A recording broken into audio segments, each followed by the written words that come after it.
There was a lot of video game news last week, but nothing was bigger than the reveal of Call of Duty Black Ops IV from Activision. Treyarch has cemented itself as Call of Duty's premier developer, and anticipation for their next game was at a fever pitch. The nearly hour-long presentation covered a lot of ground, but left us with one all-important question still. Will Black Ops IV be the last Call of Duty game? Black Ops IV will not have a single-player campaign. Instead, there are 3 mini zombies campaigns. The rest of the game will revolve around multiplayer. The specialist classes from Black Ops III are returning along with newcomers like Crash and Recon. You'll get a solo training mission to become familiar with them, similar to what Ubisoft did with Rainbow Six Siege's operators, and each specialist also has a unique primary ability and a special ability that charges over time. There are healer and support specialists now, and this is all starting to sound a whole lot more like Overwatch. There's life bars above your enemies' heads, manual healing, and it takes more than a few shots to kill someone. The days of boom headshot appear to be over. The biggest addition to multiplayer is the confirmed Blackout mode, Treyarch's take on Battle Royale. So far, all we know is that it looks like it's going to be a Black Ops mashup. Every hero and villain from the series looks like they can be a playable character, leaving us with questions about customization, and land, sea, and air vehicles will be available to use on a map 1,500 times larger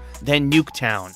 That's a pretty big map. Black Ops IV feels like a knee-jerk reaction to what's popular in the moment and declining sales, which is a particularly scary prospect for a company whose lion's share of profits come from microtransactions. Call of Duty was top dog in the first-person shooter genre for a long time, but now that fans have seen fewer changes on an annual basis, Activision is desperate to win them back and are playing scared. The fact that the game is releasing on October 12th, marking the first October release for the series since Call of Duty 2, and carefully positioned before Red Dead Redemption 2 and before when Battlefield 5 is expected to drop, show that they're no longer confident. Other companies used to plan releases around Call of Duty dropping. With Black Ops 4, it's the other way around. Making specialists into hero classes, a battle royale mode, and the idea for future zombie campaigns as add-ons has me thinking this ends in one of two ways, both of which spell the end of Call of Duty as we know it. Either this will expedite the fan exodus as fatigue with blatant pandering pushes more people away than it pulls in, or, considering they're borrowing elements from games like Rainbow Six Siege, Overwatch, and PUBG, Black Ops 4 will be the platform Activision uses to turn Call of Duty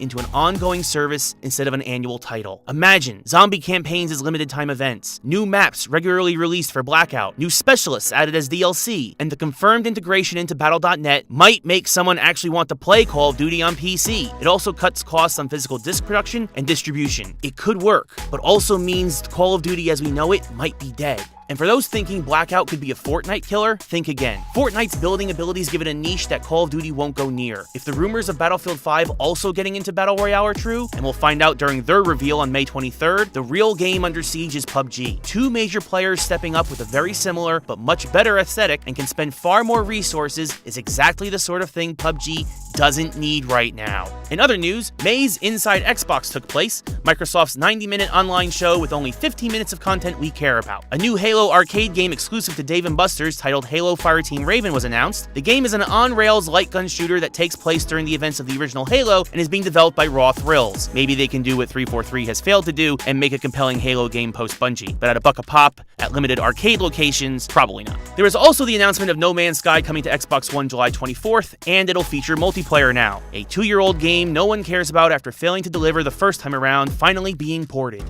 Awesome, Microsoft. Seriously, if this is a taste of what they're bringing to E3 this year, they're in trouble. We'll end on a happier note though, showing Microsoft can also do some things right. They announced the release of the Xbox Adaptive Controller coming later this year for $99.99. This new peripheral was made in conjunction with organizations like Able Gamers, Special Effect, the Cerebral Palsy Foundation, and Craig Hospital, a Denver area brain and spinal cord rehabilitation center. The device features a variety of parts that can be plugged into different ports on the main controller. These better allow those who have difficulty performing basic motor function to play games just like the rest of us. Hopefully, Microsoft can share their designs, and maybe we'll have PlayStation and Nintendo versions of their own down the line. After all, one of the best things about games are when we can all game together. Thanks for watching, everyone. Please like, share, subscribe, and stay tuned to First Place as we're going to be streaming some games in the days to come. I think that's a take.